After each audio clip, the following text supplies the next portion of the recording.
Welcome to Unlocking Passion. Men Report. Let's begin with a new story.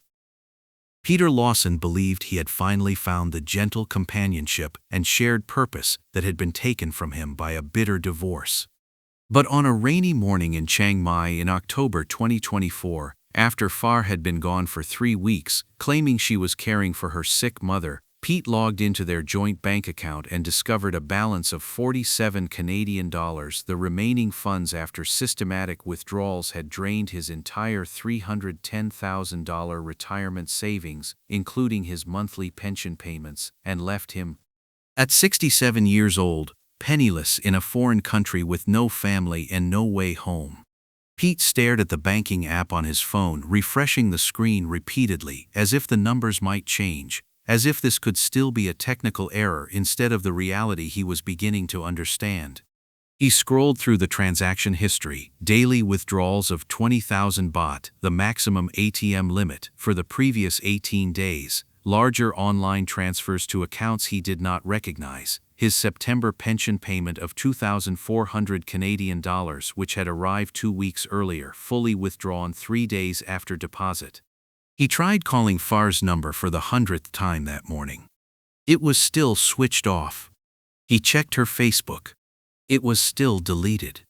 He messaged her friends, asking if anyone knew where she was. The few who replied claimed ignorance. She said she had to go home to take care of her mother. "We do not know where she is now." Pete sat alone in their rented apartment, the small one-bedroom place they had shared for 8 months while supposedly saving money to open their family restaurant.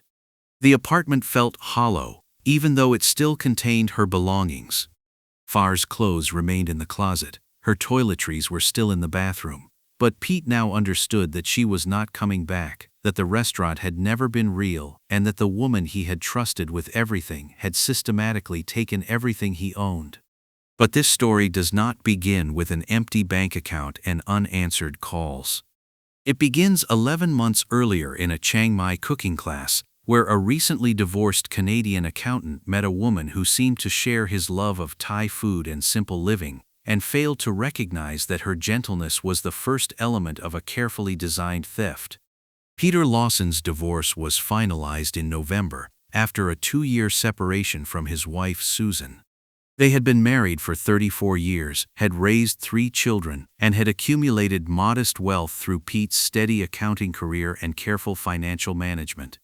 But Susan had grown to resent Pete's introverted nature, his preference for quiet evenings over social events, and his cautious spending habits, which she experienced as control rather than prudence. The divorce was bitter. Susan's lawyer had been aggressive, and the final settlement left Pete with about 350,000 Canadian dollars from their combined retirement savings, home equity, and his share of various investments. Susan took her share and immediately bought a condominium in Victoria to be near their oldest daughter. Pete felt emotionally devastated and financially diminished. Within months, Pete realized he could not afford to continue living modestly in Vancouver. Even with his small pension of 2,400 Canadian dollars per month from government retirement benefits, the city's housing cost would quickly exhaust his savings. Pete began researching retirement destinations where his money would go further and where he might rebuild some form of meaningful life. Chiang Mai, Thailand, appeared frequently in his research. The northern Thai city attracted retirees with its low cost of living, pleasant climate, rich culture, and established expat community. Pete visited Chiang Mai in December 2023 for a 2-week exploratory trip, and found the city appealing. Affordable accommodations, good healthcare facilities, friendly locals, and a slower pace than Bangkok or Phuket. Pete decided to move permanently. He sold his remaining furniture, closed his Canadian accounts except for the one receiving his pension, and moved to Thailand in January 2024 with about 340,000 Canadian dollars, approximately 250,000 US dollars in liquid assets after expenses and bank transfers. He rented a studio apartment in the Old City area for 12,000 baht per month, about 450 Canadian dollars, and began establishing his new life. Pete joined several expat groups focused on cultural activities rather than bar scenes, a photography club, a temple tour group, and a Thai cooking course offered through a local cooking school.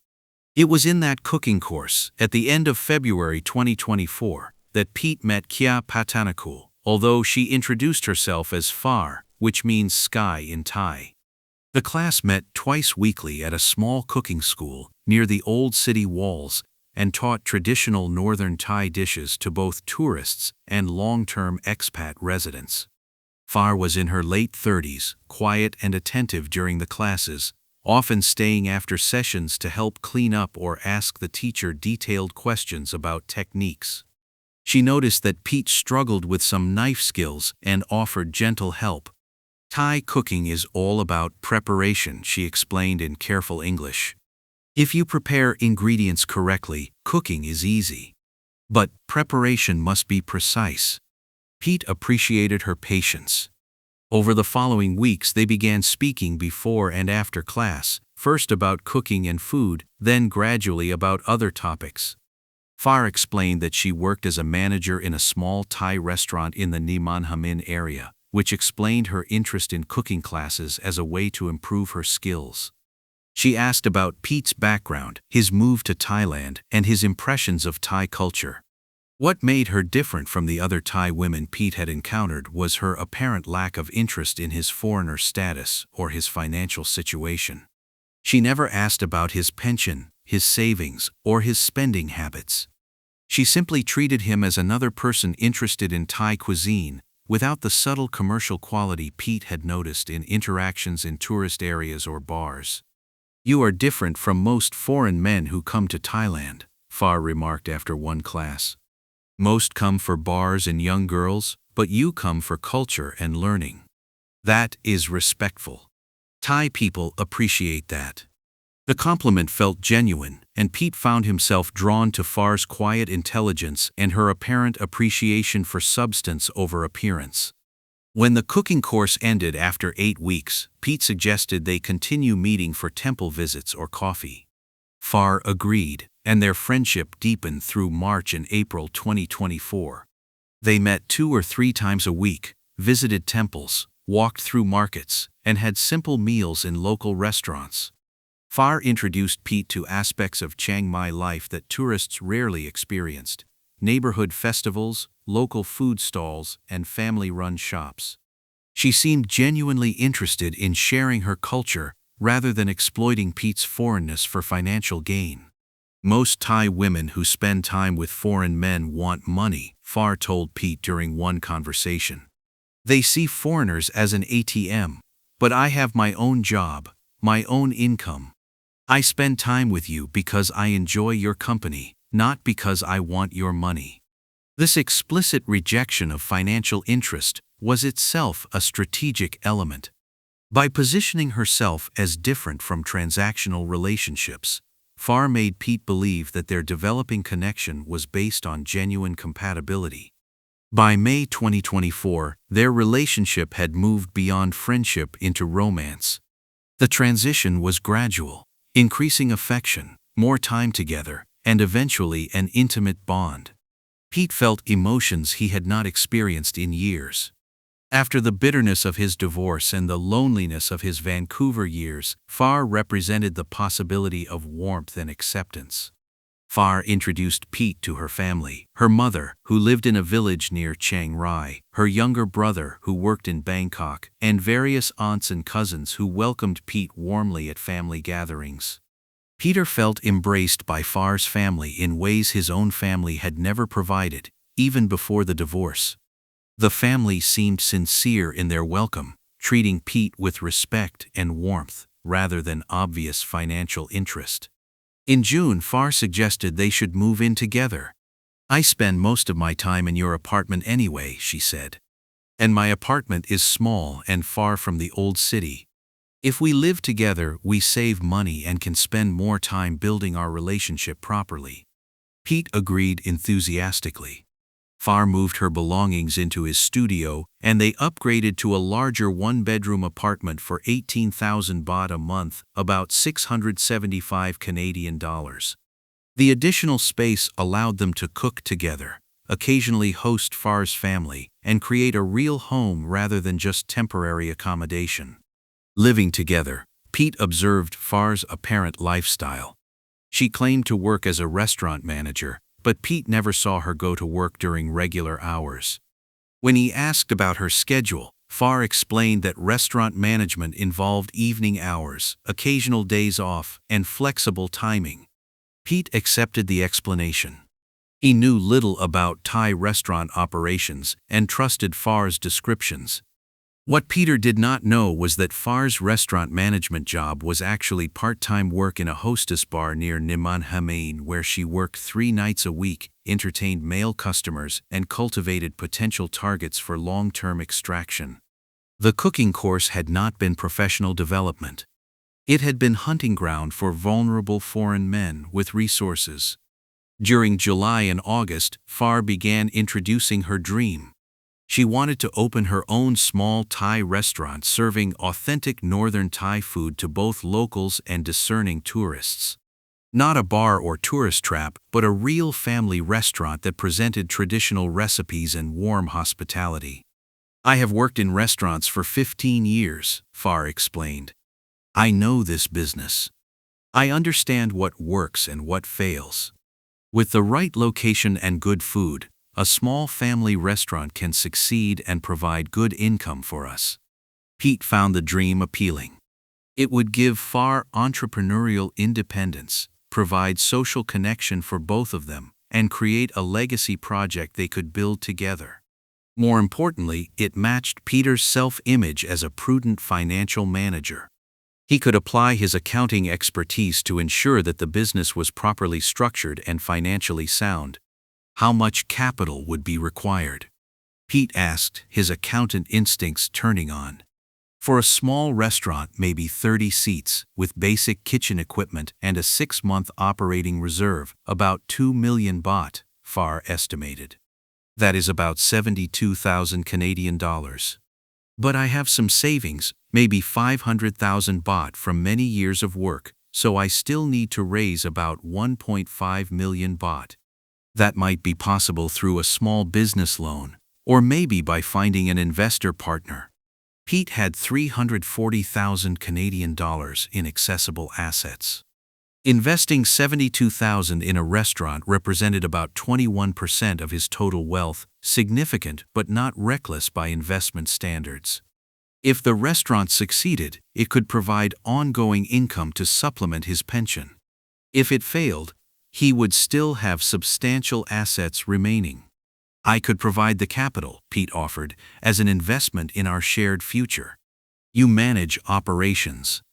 I handle financial oversight. We are partners, building something together." Fahr seemed hesitant. "Pete, that is very generous. But I do not want you to think I am like other Thai women who take money from a foreign boyfriend. I want to do this properly. Legal partnership, clear agreements, everything documented." "That is exactly what I want too," Pete assured her. "My background is accounting. I understand the importance of proper business structure. We will set this up correctly and protect both of us." Through September 2024, they developed business plans. Fahr identified potential locations, Pete created financial projections, and they discussed menu concepts and operating strategies. Everything felt collaborative and real. Pete believed he was finally applying his professional expertise in a meaningful way and building something substantial with a partner who valued his contributions. Peter Lawson's story reveals how emotional manipulation, disguised as modest partnership, can devastate even financially cautious people. If this resonates with you, subscribe for more investigations into sophisticated financial fraud, the exploitation of loneliness, and the true cost of trust without verification. Understanding these patterns could protect you, or someone you care about, from Pete's devastating fate. At the end of September 2024, Fahr raised a practical concern about the restaurant investment. Thai business law, she explained, restricted foreign ownership. For a restaurant business primarily serving Thai customers, foreign ownership was complicated and required majority Thai ownership. The best structure is to register the business in my name as a Thai citizen, with a legal agreement documenting your investment and profit-sharing rights, Fahr explained. That is standard for foreign Thai business partnerships. My restaurant job taught me this from the owners I worked for. Pete researched and found that Fahr's explanation regarding Thai business ownership restrictions was generally correct. He consulted an expat lawyer who confirmed that foreign participation in Thai businesses either required minority ownership or complex corporate structures that were expensive to establish and maintain. For a small family restaurant, it is common for the Thai partner to hold legal ownership, with contractual protection for the foreign investor, the lawyer explained. It is not ideal from an asset protection perspective, but it is often the most practical approach for small businesses. But Peter's accounting background made him cautious about investing tens of thousands of dollars in a business he would not legally own. He suggested a compromise. He would provide half the capital, 36,000 Canadian dollars from his savings, and they would seek a bank loan for the rest. This would limit his exposure while still allowing the business to proceed. Fahr agreed to this compromise, and they visited several Thai banks to discuss small business loans, but each bank required substantial collateral or co-signers that Fahr could not provide. After 3 weeks of unsuccessful loan applications, Fahr became visibly discouraged. Maybe this dream is not possible, she said sadly. Without full capital, we cannot secure a good location or buy quality equipment. Maybe I should just keep working for others and forget having my own restaurant. Pete hated seeing her disappointment. Over the following days, he reconsidered his position. They were building a life together. She had been consistently honest and supportive. She had introduced him to her family and integrated him into her life. He was being overcautious, he thought, based on stereotypes about Thai women, rather than judging Fahr as an individual. I will provide the full capital, Pete announced. 72,000 Canadian dollars. We will do it properly with legal agreements, but I trust you, and I want to support our shared dream. Fahr was overwhelmingly grateful, crying and thanking Pete repeatedly. You will not regret it. I promise I will work so hard to make our restaurant successful. You are the best man I have ever known. They worked with a Thai lawyer whom Fahr found to structure the business. Pete signed numerous documents in Thai with English translations and trusted Fahr's and the lawyer's explanations. The documents supposedly established Pete's investment rights, profit-sharing arrangements, and operational input authority. What Peter did not understand was that the documents he signed actually surrendered all ownership claims and described his $72,000 as a gift to his girlfriend to support her business dreams. The lawyer was involved in the fraud and produced documents that looked like partnership agreements while actually transferring all control to Fahr with no protection for Pete. In October 2024, Pete transferred 72,000 Canadian dollars, about 1,140,000 baht, to Fahr's Thai bank account. Fahr immediately began supposedly working on the restaurant, viewing locations, negotiating with contractors, and purchasing equipment. She showed Pete photos of spaces she was considering, equipment she was evaluating, and contractors she was interviewing. Everything appeared legitimate. Fahr would leave the apartment for hours every day, supposedly meeting vendors and contractors. She would return with stories about negotiations, decisions, and progress. Pete felt excited to see their shared dream taking shape. But in reality, Fahr was making no restaurant preparations. The photos she showed Pete were stock images or pictures of other restaurants she had found online. The hours she spent supposedly working on the restaurant were actually spent in cafes, shopping centers, and at her real part-time bar job. The money Pete had transferred was systematically withdrawn and moved to other accounts, some sent to a man in Bangkok who was probably her actual boyfriend, some withdrawn in cash over multiple transactions, and the rest moved through various Thai bank accounts. During the same period, Fahr introduced another suggestion. They should consolidate their finances for easier household management. "We are building a life and a business together," she said. "It makes sense to have a joint account where our income goes and household expenses come from. It is easier than maintaining separate accounts." Pete was initially hesitant. His accounting training made him instinctively cautious about combining finances, but Fahr framed the suggestion carefully. "I am not asking for your money. I just want us to manage our life together efficiently. You have control. I have control. We both see everything. That is partnership." Pete eventually agreed and opened a joint account at Bangkok Bank. He transferred about 235,000 Canadian dollars into that account, essentially his remaining liquid assets after the $72,000 restaurant investment and his living expenses. His pension payments would also go into that account. "Now we are really partners," Fahr said, hugging Pete. "Everything we have, we share. That is real partnership, not like distant foreigners who never truly trust their Thai women." Through October, the joint account experienced regular withdrawals that Fahr described as restaurant preparation costs, contractor deposits, equipment purchases, permit fees. Pete trusted these explanations without demanding detailed receipts or documentation. After all, he had provided the capital specifically for the restaurant's development. Naturally, there would be ongoing expenses as the project progressed. At the end of October, Fahr announced that her mother had become seriously ill, with heart problems requiring immediate hospitalization in Chiang Mai. Fahr had to go to her village to coordinate care and be with her family during the crisis.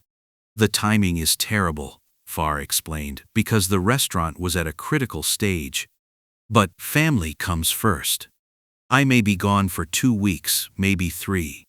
I am so sorry to leave during the restaurant preparations, but my mother is the only family I have. I have to go." "Of course you have to go," Pete assured her.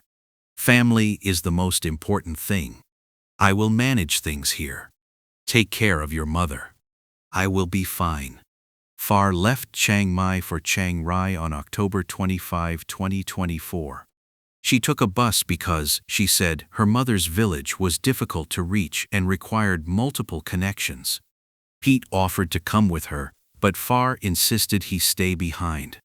There was nothing Pete could do to help in the village. Her family would feel uncomfortable hosting a foreigner during a medical crisis, and someone needed to take care of their apartment. During the first week of Fahr's absence, communication was sporadic. She sent short text messages apologizing for being hard to reach, explaining that hospital visits and family obligations were keeping her busy. Pete was understanding, although he missed her and worried about her mother's health. During the second week, communication almost completely stopped. Pete would send messages asking about her mother's condition and receive no response for days. When Fahr finally replied, her messages were short and vague. "Everything is complicated. Mother is still sick. I need more time here." Pete tried calling, but the calls did not connect. The phone would ring once and then disconnect. He tried sending messages through the Line app and suddenly found himself unable to send messages to Fahr's account. He checked Facebook and discovered that Fahr's account had been deleted. By the third week, Pete had heard nothing from Fahr for 5 days. He was genuinely worried, not about his money, but about Fahr's safety and her mother's health. He contacted Fahr's brother in Bangkok, whose number he had from family gatherings. The brother claimed to know nothing about their mother being sick and said he had not heard from Fahr in weeks. On November 8, 3 weeks after Fahr's departure, Pete logged into their joint Bangkok bank account to check the balance. The number displayed made no sense. 47 Canadian dollars. Pete refreshed the page repeatedly, certain that this was an error. But it was not an error. The transaction history showed systematic daily ATM withdrawals of 20,000 baht, the maximum daily limit, for the previous 18 days. Larger transfers had gone to accounts Pete did not recognize. His September pension payment of 2,400 Canadian dollars had been fully withdrawn. Every accessible dollar had been systematically extracted, while Pete waited for Fahr to return from caring for her supposedly sick mother. Pete tried calling Fahr's number again. The recorded message indicated that the number was no longer in service. He messaged her friends and family members, asking if anyone knew where she was. Most did not reply. One friend finally answered. Fahr said she had to leave Thailand because of a family emergency. I think she is in Malaysia now with her boyfriend. Pete sat in their apartment. The apartment he was now solely responsible for paying for, and felt his reality unraveling. The joint account emptied. The restaurant investment gone. Far gone. 310,000 Canadian dollars, his entire retirement savings, plus his pension payments, systematically stolen over the previous month while Pete trustingly waited for his partner to return from a family crisis. Pete spent the first 72 hours after discovering the theft in shock, unable to fully process the scale of the deception. He kept checking the bank account, certain the balance would correct itself, that this was a terrible misunderstanding that would be resolved when Fahr returned. But Fahr did not return. Her phone remained disconnected. Her Facebook account remained deleted. Her friends and family either claimed ignorance about her location or simply refused to answer Pete's increasingly desperate messages. Pete contacted Bangkok Bank to report the theft. A bank officer reviewed the account and delivered devastating news. Sir, this is a joint account. Both account holders have full authority to make withdrawals and transfers. The transactions were completed with authorized access. From the bank's perspective, these are legitimate transactions, not theft. But she took everything, Pete protested. My entire retirement savings. $310,000. She drained it systematically while lying about where she was. We understand, sir. But a joint account means both parties have full access. We cannot determine whether transactions were authorized or unauthorized by either holder. This is not a bank matter. This is a personal matter between you and the other account holder. Pete contacted the Thai police. 2 officers took his report with expressions that suggested this was not an unfamiliar story. They explained that, from a legal perspective, withdrawing money from a jointly owned account was not criminal theft. She had legal right to access the joint account, one officer said. If you gave her that right, she can use it. For a criminal case, we must prove she took money she had no legal right to access. A joint account means she had legal right. What about fraud? She lied about her sick mother. She pretended she was investing in a restaurant. She deceived me to get access to my money. We will investigate and file a report. But proving fraud is difficult. She can say she planned the restaurant and it failed. She can say her mother was sick. You gave her money voluntarily. We cannot prove she had criminal intent from the beginning. Pete hired a lawyer recommended by a Chiang Mai expat. The lawyer reviewed Pete's situation and confirmed what Pete was beginning to understand. Your money is essentially unrecoverable. The joint account gave her legal access. The restaurant investment was documented as a gift in the paperwork you signed. From a legal perspective, she did not commit a crime. She received money that you voluntarily provided and withdrew money from accounts to which she had legal access. But she stole from me, Pete insisted, his voice breaking. Morally, yes. Legally, no. Unless we can prove that she had fraudulent intent from the beginning of the relationship, which would require evidence you almost certainly do not have, there is no criminal case. You could file a civil lawsuit to try to recover the money, but that would cost 30 to 50,000 Canadian dollars in legal fees, take 2 to 3 years, and even if you won, collecting from her would be impossible if she has spent or hidden the money. Pete contacted the Canadian Embassy in Bangkok. A consular officer listened to his situation and provided resources but could offer only limited help. The embassy could not intervene in Thai legal matters, could not force prosecution, and could not recover his assets. They could only provide information about support services and discuss options for financial assistance if Pete wanted to return to Canada. "I cannot afford to leave," Pete admitted. "My pension is $2,400 a month. That is not enough to live in Vancouver. Thailand is the only place where I can afford to survive." Through November, Pete assessed his actually remaining resources. His Canadian pension would continue depositing $2,400 monthly into his remaining Canadian account. He had about $3,000 in accessible cash from selling some personal items and withdrawing the last available funds from the joint account before Fahr had completely emptied it. With the apartment costing about $675 a month, Pete calculated that he could survive on his pension if he found cheaper accommodation and minimized all other expenses. He moved into a studio apartment in a cheaper neighborhood for 10,000 baht monthly, about 375 Canadian dollars, significantly reducing his housing costs. His total budget for rent, about $400 for food and utilities, and other essentials, left roughly $1,600 monthly for other expenses and a modest rebuilding of savings. Barely sufficient, but survivable. Peter's emotional state was shattered. He had not only lost his money, he had lost his identity as someone with good judgment, his belief that careful financial planning protected him, and his ability to trust that people who seemed genuine were actually genuine. The divorce had been painful, but this was worse. Susan had been honest about her unhappiness. Fahr had played love while systematically stealing everything Pete possessed. Through the end of the year and into the next, Pete rebuilt a minimal existence in Chiang Mai.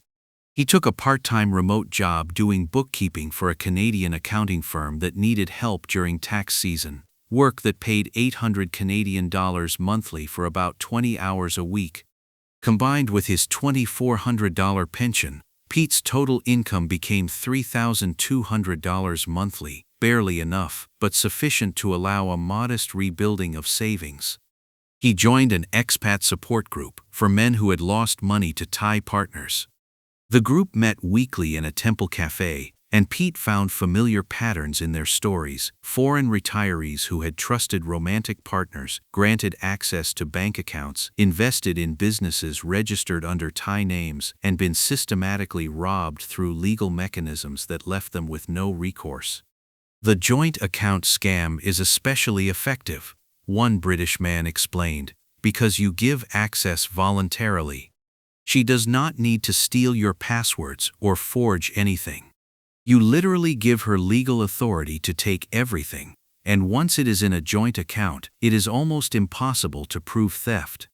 Pete began warning newly arrived expats about Fahr's specific tactics: the casual meeting in a cooking class, the extended period of refusing financial help to establish false trustworthiness, the family introductions to create emotional anchoring, the restaurant dream to justify a large investment, the joint account consolidation for easier management, and the invented emergency to cover systematic theft. The most important warning, Pete would tell expats in forums and at support group meetings, is that joint accounts offer no protection. The moment you add someone to your account, they have full legal access to everything. It does not matter what verbal agreements you have. It does not matter what you believe the money is for. Legal access means they can withdraw everything and you have no recourse. Never ever create joint accounts with someone you have not known for years and thoroughly verified. His warnings reached hundreds of expats through online forums and support groups. Several people contacted Pete and thanked him for warnings that had helped them recognize similar patterns: partners pushing for joint accounts, business investments under Thai names, rapid relationship progression with family integration. Peter's relationship with his 3 children in Canada remained strained by what was left unsaid. They had warned him about moving to Thailand so soon after the divorce, had expressed concern about his vulnerability to exploitation, and he had dismissed their concerns as overprotective. They maintained monthly video contact, but the warmth had diminished, replaced by an uncomfortable awareness of Pete's permanent poverty. Eventually, Pete settled into his reduced existence, his modest studio apartment, his part-time bookkeeping work, his warnings to other expats, and his bitter acceptance that he would spend his remaining years surviving rather than thriving. Peter Lawson is now 68 years old, living in a studio apartment in Chiang Mai and working part-time doing remote bookkeeping. The 340,000 Canadian dollars he brought to Thailand after his divorce were reduced to about 3,000, with 310,000 lost to Fahr systematic theft and 27,000 spent on living costs before the theft. His following year of cautious saving rebuilt his emergency fund to about $18,000. He never recovered any money. Fahr was never found, never prosecuted, and never held accountable.